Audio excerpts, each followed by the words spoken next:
Hello. Today's Halloween comic book review is The House of Secrets. This is issue number 134. No Escape from the House of Secrets. This is 1975. We see a carriage being chased by wolves. There's one reddish wolf, and the rest are regular gray wolves. The carriage has a young child in it that's on his way to his uncle's estate because his parents want him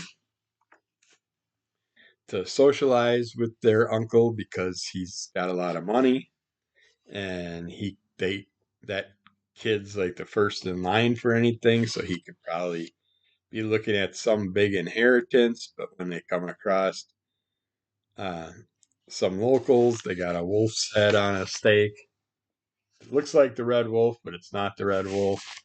And they explain that wolves have been attacking people,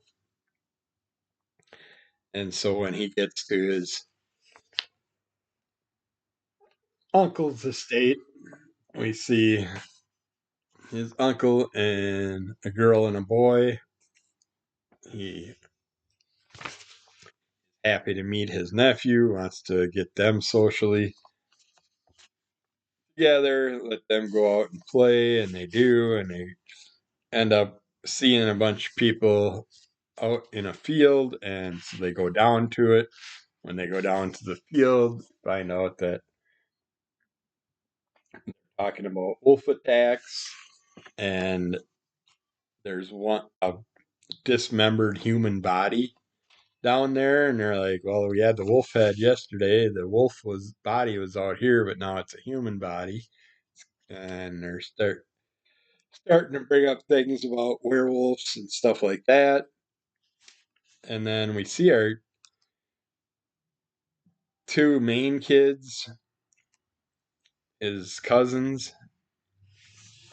go to the tomb of where they buried the headless man, and they put something in the dirt by the tomb. And I don't think they ever really explained what the item was. Uh, they talk about it and stuff, but I don't remember them explaining exactly what it is. But our young apprentice character happens to be hiding in the trees, watching them do this stuff. And while this is going on, he goes to leave and he steps on a stick, and they hear him. And all of a sudden, he gets chased down by a red wolf, does some things, and the wolf ends up dead in the river because of the kid.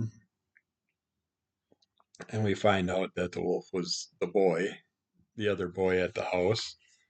And so when he goes back, everything has to be explained. And he's like, "Well, I'm going to pack my stuff and get the hell out of here, uh, find a way out. If he can, he's going to try and make it back home." And while all this is happening,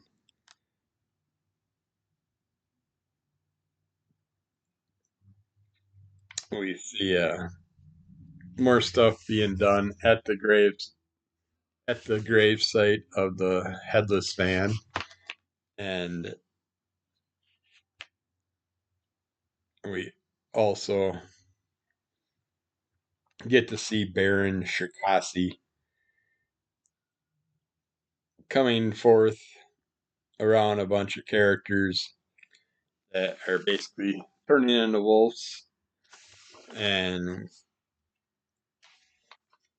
find out that basically the family's all wolfing, and he's going to be accepted into his clan if he wants to become a wolf also. Uh, and everybody's just hitting that age where no matter what, you're going to turn into a wolf anyways.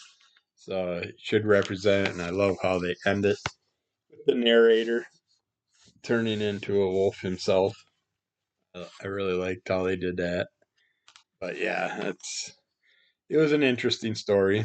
There's a nice little Sergio Argon's Cain and Abel 1-page story.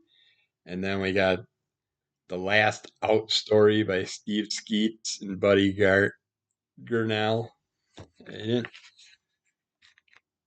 mention who did the first one. I haven't mentioned half the people that did stuff in my books lately. I keep forgetting, but Coram Nobis and Nestor Redondo. Joe Orlando was the editor. But in this story, we have Dracula out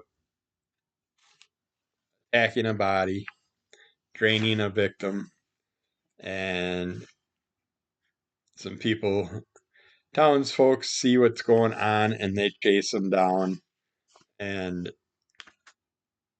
eventually, he hears this story about a cave full of bats. So he's like, I'm going to get in the cave and just go into bat form, and no one will be able to pick him out from all the other bats. Well, once he gets in the cave, I love this story. How it did this. There's 2 baseball bats sitting on a rock ledge. Bats that are in that cave. All the villagers come in and, surprise, we tricked you. So, yeah, Dracula got screwed in that one. But keep following Under the Call of MS, rate, review, subscribe. Tell a friend, leave a comment. I'll comment back. Check out Chris Call Comic Club. And I will have more of these reviews all the way through Halloween and probably a little bit after because the stack's still pretty big that I pulled out so far. But I'm always doing scary movie books year round, so it doesn't really matter. But yeah, that was a fun one. So check it out, and we will talk to you again soon. Bye.